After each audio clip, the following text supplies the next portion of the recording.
I'm Cheryl Andrews and I teach at Copper Ridge Elementary. This is activity 2 for the summer. The handout for this activity can be found under the Student Resources tab on the Knox County Schools website at www.knoxschools.org. We'd love to know what you're learning this summer, so tweet us at KCS Science. If this video is hard to understand, there are a few things that you can do. You can turn on the closed captions, if that's available. Adjust the playback speed to slow down the video. Consider watching short clips, then pause, listen, and watch again. Or ask someone in your home to watch the video with you. Stop frequently and talk to your partner about what you heard and understood. Today, we'll be learning all about energy and also the transformation of energy. So before we go any farther, we really need to think about what is energy? I know you've heard your parents probably say, oh, we need to cut down on the energy bill, or maybe even that, oh my gosh, you have a lot of energy. You need to get that energy out. But what is it? And where can we find it? So let's dig in. Energy is defined as the ability to do work or to change an object. It is all around us. It's even within us. It can be changed, but it can't be destroyed. The law of conservation of energy states, energy can't be created nor destroyed, but only changed from one form into another form.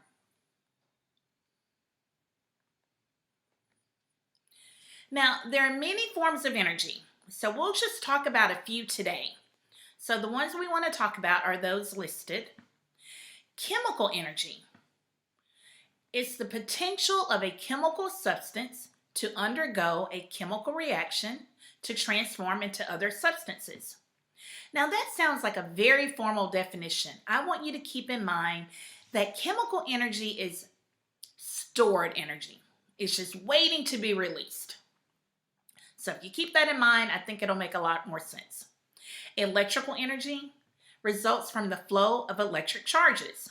I think we're pretty familiar with electrical energy. Solar energy is that energy given off by the sun. And we've talked about solar energy in science in 4th grade when you consider that the sun is the energy that is sent to the producers so that they can make their own food. Mechanical energy is energy due to an object's position or motion. And I think of mechanical energy as moving energy. So I kind of train my brain to think, the M in mechanical is like the M in moving or motion. Light energy is the energy with the ability to make light visible. So if you can see, there's light energy there. Sound energy. Energy that is produced when an object vibrates. So there's sound all around us.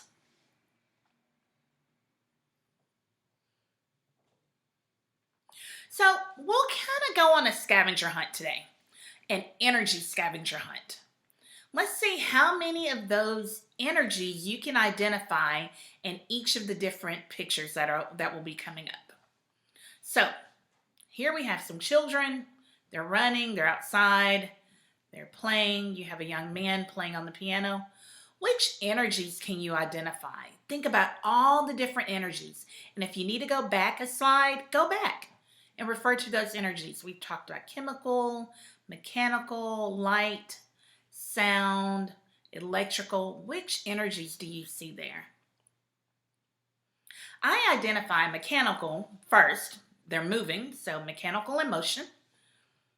I also identify that there's definitely solar energy there. They're out in the sun. And then, you know, with those kids playing and laughing, there's definitely sound energy present. So that's a few things to keep in mind. How'd you do? Did you identify more than one? Good. Let's go on. So, let's see. What energy do we find here? Well, the first thing I want to note is that there looks like some really good hand washing going on. They're washing between their fingers. They're washing up their wrist. So that's the first thing I want to talk about. But what energy do we see exerted here? What energy do we consider that is there? If you see motion, that's mechanical. Do you think the water is giving off sound? Or if the dad and the daughter are talking? That's sound energy. What about being able to see? That's definitely light energy. Did you identify more than one or two? Are you getting better at this? Good, let's go on. So you have moving cars, you have a FedEx truck. What energies do you think are there?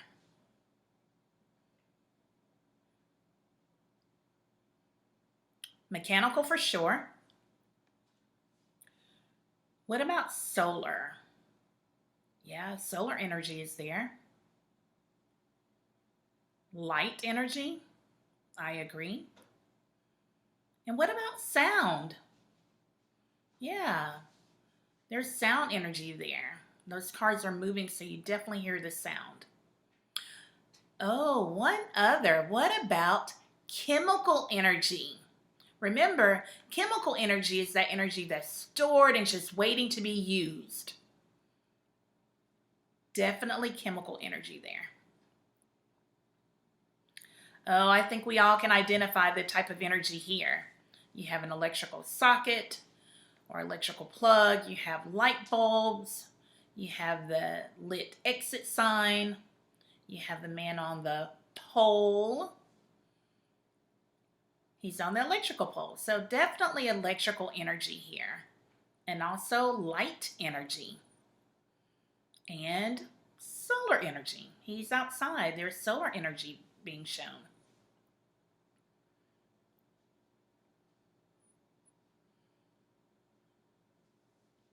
And here, what energy do you see? Count the number of different types of energy you can find. Mechanical, those animals are moving. Solar energy, the sun is prevalent. What about chemical energy? That food that they're eating, that stored energy is going to later fuel their bodies to get them moving. Stored energy, that chemical energy.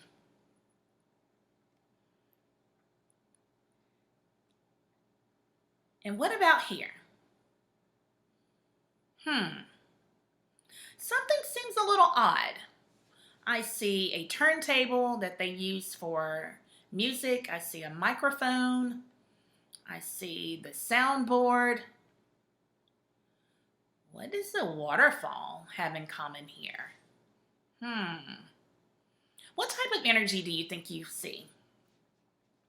Well, I think I kind of said it. I said sound. So, sound energy. But how does the waterfall fall into this? The water splashing off the rocks gives sound. You're absolutely correct. Good job. And there's solar energy. You see that rainbow forming at that waterfall? So definitely some solar energy. You guys did great with that. So let's talk about energy as it transforms. It doesn't always stay in the same state. It may change. Chemical energy is found in batteries, food, burning wood, and gasoline. This chemical energy is stored, and upon release through a chemical reaction, it is then transformed into other forms of energy. So as we go through the next few questions, you may want to pause and take some time to reflect, and then come back to the questions. 1. How is the energy in batteries transformed when we insert them into appliances or game controllers? So the batteries just in the package or at the store are just there. But what happens when you insert them into appliances or game controllers? How is the energy in food transformed? How is it used? So when your parents cook or you find a good snack and you digest that food, how do we then use that? What results from burning wood?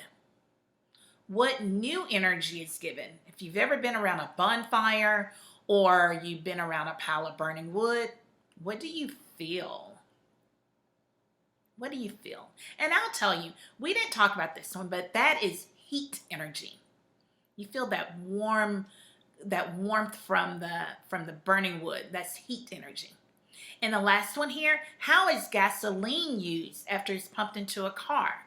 So think about the pictures we saw with the cars. What energy was exuded from those moving cars? Electrical energy comes from the movement of charged particles. We receive electrical energy from power plants and generators at dams. What happens when that electrical energy reaches our homes? How do we use it? Well, once that electrical energy comes into your home through wires, what does it transform into? We use it as electricity. You're exactly right. So to be able to watch our television or to be able to run the blender or to be able to turn on the lamp, you need that electricity. And solar energy. Solar energy is so important to all living things. We receive vitamin D from it. That helps with strong bones and muscles. Plants use it to convert carbon dioxide into sugar so that they can produce their own food. And solar energy provides the heat source for the earth. So it's really, really important that solar energy is there. Solar energy comes from the sun. So remember, I play tricks with my brain. So I think about the M in mechanical, with the M in motion or moving. I think about the S in solar as the same as the S in sun. But how is it used? What does it convert to? We also benefit from the sun's energy. Does this tree use solar energy? In what way does it use the sun's energy? So you think about the transformation of that energy, that solar energy, and how it heats the earth and how it is captured into the leaves of plants so that they can produce food. So there's a definite transformation of that solar energy. So here's your activity. Will hot water or cold water freeze faster? Now, before you start this activity, I ask that you get an adult for supervision because it does call for hot water. Not boiling water, but hot water from the sink. So you probably want to have some adult supervision to make sure you don't get burned. So for this activity, I'd like for you to please start with the hypothesis. What do you think? Do you think the hot water or the cold water will freeze faster?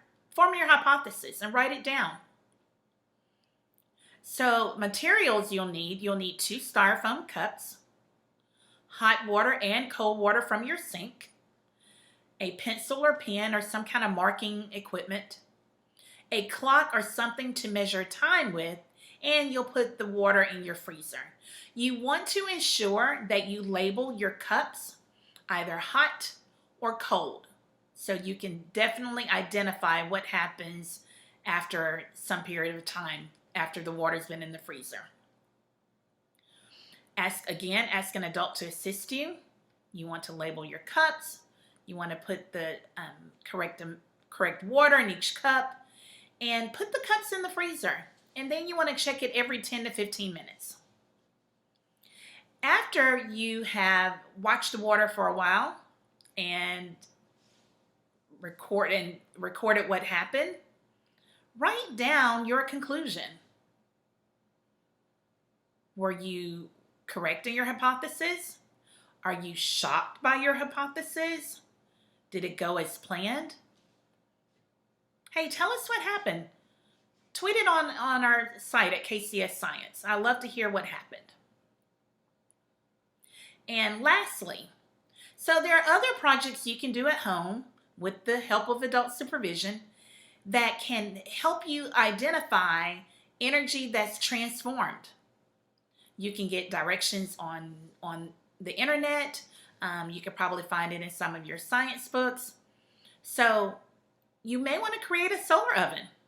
Looks like they're creating some s'mores. That looks yummy. Or an electric circuit. And these are items you can find around your house or at a local store. So I hope you have the opportunity to play around with these projects.